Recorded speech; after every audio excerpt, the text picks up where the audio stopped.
શું તમે એવું ક્યારેય વિચાર્યું છે કે આકાશમાં વિશાળ ગ્રહો નીચે પડ્યા વગર કેવી રીતે તરતા રહે છે?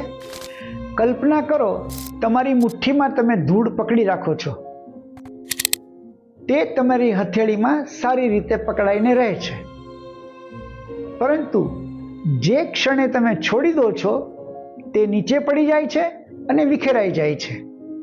એ જ રીતે ભગવદ્ ગીતા 15.13 કહેવામાં આવ્યું છે, આકાશમાં બધા જ ગ્રહો સુરક્ષિત રીતે તરતા રહે છે, કારણ કે ભગવાનની અદૃશ્ય પરમ શક્તિ દ્વારા તેમને ટકાવી રાખવામાં આવ્યા છે.